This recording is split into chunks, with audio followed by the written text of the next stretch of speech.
itu yang membuat kita lega, karena pada akhirnya teori endgame bisa dipercepat. Demi menjaga pasokan batubara domestik untuk membangkit listrik nasional, pemerintah melarang ekspor batubara selama sebulan. Indonesia larang ekspor batubara, dunia gelap gulita.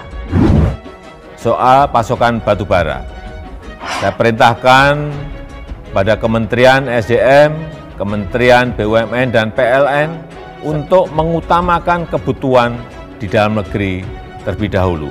Sekali lagi, prioritas utama pemerintah adalah kebutuhan rakyat. Para pemain besar batubara nggak perlu lagi dengan hak rakyat untuk memperoleh watt listrik. Dia tetap menganggap bahwa lebih baik menguntungkan kalau dia ekspor. Dan itu juga kesalahan pemerintah. Sudah ada mekanisme DMO yang mewajibkan perusahaan tambang memenuhi kebutuhan pembangkit PLN. Ini mutlak. Jangan sampai dilanggar dengan alasan apapun. Saya kok agak ragu ini larangan bisa efektif. Karena nggak mungkin ada perbedaan harga, kemudian pemain bisnis merasa oke, demi nasionalisme kita nggak akan ekspor. Itu kan ngaco pikirannya tuh.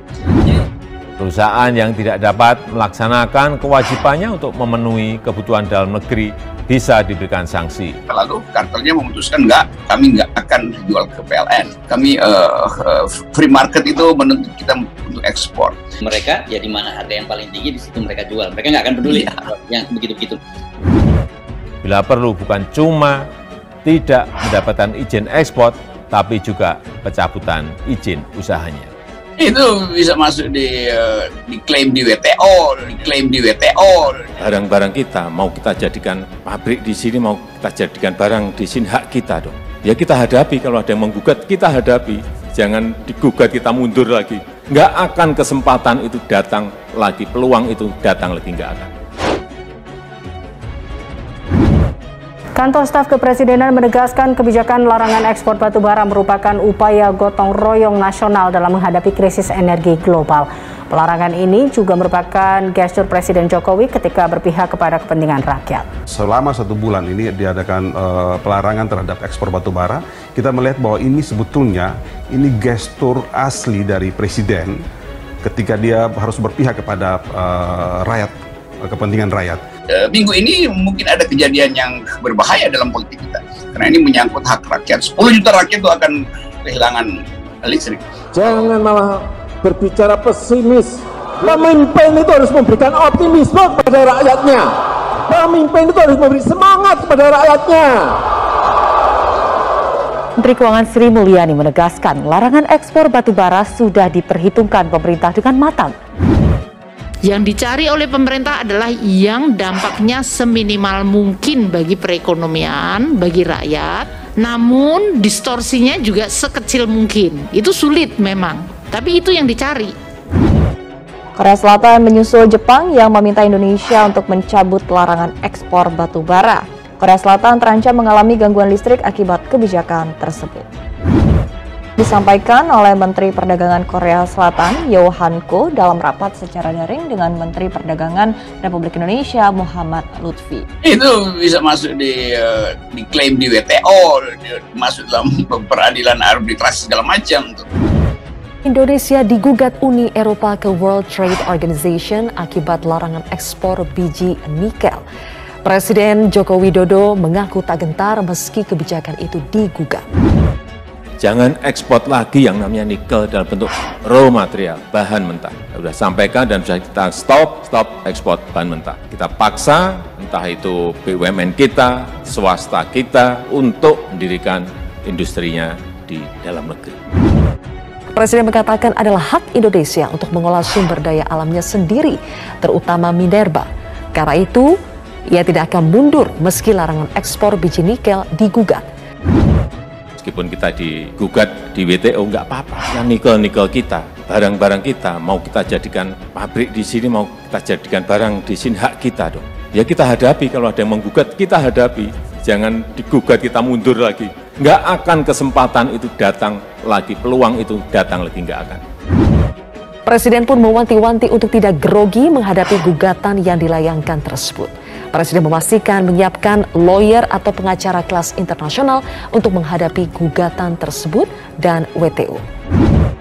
Dan sekali lagi harus punya keberanian. Jangan sampai kita grogi gara-gara kita digugat di WTO. Jadi siapkan lawyer yang kelas-kelas internasional nggak kalah kita.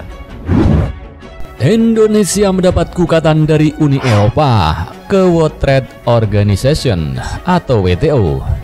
Hal ini bermula dari kebijakan penghentian ekspor nikel dalam bentuk bahan mentah atau raw material. Presiden Joko Widodo menegaskan tidak ada lagi ekspor nikel dalam bentuk bahan mentah atau raw material. Meski kebijakan itu berujung pada gugatan ke WTO, ia mengaku tak akan gentar. Meskipun kita digugat di WTO, nggak apa-apa. Kan nikel-nikel kita, barang-barang kita. Mau kita jadikan pabrik di sini, mau kita jadikan barang di sini, hak kita dong. Kata Jokowi saat memberikan arahan pada peserta program pendidikan Lemhanas di Istana Negara, Jakarta, Rabu 13 Oktober 2021.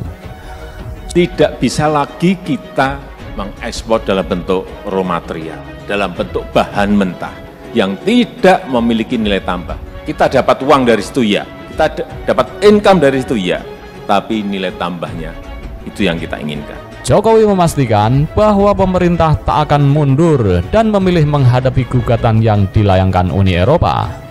Menurut dia, pemerintah bakal menyiapkan pengacara-pengacara handal untuk menghadapi persoalan tersebut. Sekali lagi, harus punya keberanian. Jangan sampai kita grogi gara-gara kita digugat di WTO. Ya, siapkan lawyer-lawyer yang kelas-kelas internasional, biar kita nggak kalah, ujar Jokowi. Kalau tambang ya kita jangan jadi hanya tukang gali saja. Anugerah yang diberikan Allah pada kita betul-betul sangat luar biasa besarnya. Tapi kalau kita hanya tukang gali, kemudian kita kirim keluar, mereka buat smelter di sana, kemudian dijadikan barang setengah jadi atau barang jadi, kemudian kembali ke sini kita beli. Inilah yang sedikit demi sedikit, tahap demi tahap harus mulai kita hilangkan. Presiden pun memastikan tak akan mengubah kebijakan mengenai larangan ekspor biji nikel, meski hal itu menuai protes dari Uni Eropa.